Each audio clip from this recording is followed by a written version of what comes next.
আজকে তোমাদের সাথে শেয়ার করতে চলেছি গ্রাম বাংলার একটি প্রচলিত এবং খুব ফেমাস একটি রেসিপি। পটলের খোসাগুলিকে যদি ফেলে না দিয়ে এভাবে একবার রান্না করো তাহলে কিন্তু দ্বিতীয়বার রান্না করার জন্য ডিমান্ড অবশ্যই আসবে। আর যারা বাটা খেতে পছন্দ করে তাদের জন্য তো এটা অমৃত।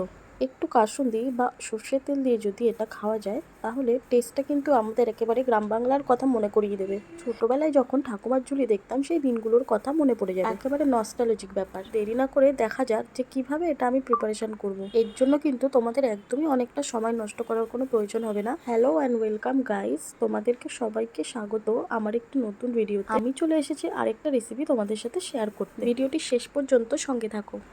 পটলের খোসা বাটা কিন্তু একটি ঐতিহ্যবাহী বাঙালি রেসিপি। এটি মূলত পটল ছাড়ানোর পরে যে খোসাটি রয়ে যায় সেই খোসা দিয়েই রান্না করা হয় এবং এটি একটি নিরামিষ খাদ্য যা গরম ভাতের সাথে পরিবেশন করা হয়। প্রথমে পটলের খোসাগুলি ভালো করে ছাড়িয়ে নিন, তারপর সেই খোসাগুলিকে জলের মধ্যে দিয়ে পরিমাণ মতো নুন হলুদ দিয়ে ভালো করে বয়েল করুন। এমন ভাবে বয়েল করবেন না যাতে পুরোটা গলে যায়। 5 থেকে 10 মিনিট পর্যন্ত হাই ফ্লেমে রেখে বয়েল করলেই এনাফ। এর জন্য কি কি মশলা লাগবে দেখে নিই। একদমই সামান্য পরিমাণ কিছু মশলা লাগবে। কালো জিরে 1 চামচ, 2টি কাঁচা লঙ্কা, একটি শুকনো লঙ্কা আর তার সাথে 7 কোয়া মতো রসুন। ঝাল যদি আপনাদের বেশি প্রয়োজন হয় তাহলে ঝালের পরিমাণ বাড়িয়ে নিতে পারেন। গাইস, যতক্ষণে বয়েল হচ্ছে ততক্ষণে তোমরা ঝটপট একটি কমেন্ট করে ফেলো যে রসুনটা আমিষ না নিরামিষ। এটি শুধু একটি রেসিপি নয়, এটি হলো ঐতিহ্য ও সংস্কৃতি। এই রেসিপিটি বাঙালি খাবারের বৈচিত্র্য ও স্বাদের একটি উদাহরণ। এগুলি সেদ্ধ হয়ে যাওয়ার পর একটা পাত্রে জল ঝরিয়ে রেখে দিতে হবে। তার মধ্যে দিয়ে দিতে হবে রসুন, কাঁচা লঙ্কা এবং জিরে। ইনগ্রেডিয়েন্ট গুলোকে ভালো করে বেটে নিতে হবে। তোমরা শিলনোড়া বা মিক্সি বোথ ইউজ করতে পারো। এরপর গরম তেলের মধ্যে কিছুটা পরিমাণ